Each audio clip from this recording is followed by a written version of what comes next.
రేపు ఆరుద్ర నక్షత్రము 16వ తేదీ డిసెంబర్ 16వ తేదీన ఆరుద్ర నక్షత్రం రోజున బ్రాహ్మీ ముహూర్తంలో తప్పితే శివునికి అభిషేకం చేసుకోవద్దా అని చెప్పేసి చాలామంది అడుగుతున్నారు. అట్లాంటిది ఏం లేండి. రేపు డే అంతా కూడా ఆరుద్ర నక్షత్రం ఉంటుంది, ఎప్పుడైనా చేసుకోవచ్చు. బ్రాహ్మీ ముహూర్తంలో చేసుకున్నట్టయితే మంచిది.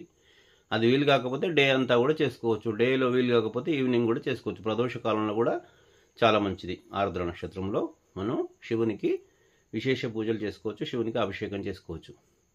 బ్రాహ్మీ ముహూర్తంలో అంటే 3-3:30కి చేసుకోవాలంటే అందరికీ వీలు కాదు కదా.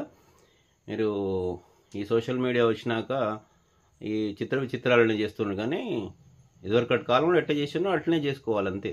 శివునికి ఆర్ద్ర నక్షత్రం శివుంది కనుక ఆ రోజున సోమవారం కూడా కలిసి వస్తుంది కనుక చాలా మంచి రోజు.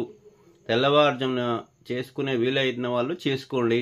ఎందుకంటే మీరు ఊర్లలో ఉండేవారు అంత తెల్లవారుజామున గుళ్ళు తెరవరు ఫస్ట్ కనుక. ఉదయం 6 గంటలకు చేసుకున్నా కొంపలు ఉండిపోయేది ఏం లేదు, 7 గంటలకు చేసుకున్నా ఏం పర్లేదు. వీలైన వాళ్ళు అన్ని రకాలుగా వీలైనట్టయితే తెల్లవారుజామున చేసుకోవచ్చు. అది కానంత మాత్రాన డే అంతా చేసుకోవద్దని ఎవరు చెప్పడం లేదు.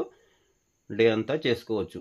మిట్ట మధ్యాహ్నం చేసుకోవద్దు. మళ్ళీ సాయంత్రం పూట, పొద్దున వీలు కాకపోతే సాయంత్రం ప్రదోష కాలంలో అయినా కూడా శివునికి పంచామృత అభిషేకము వివిధ ద్రవ్యాలతోటి చేసుకోవచ్చు. ఓం నమ శివాయ. శివాయ నమ. ఓం.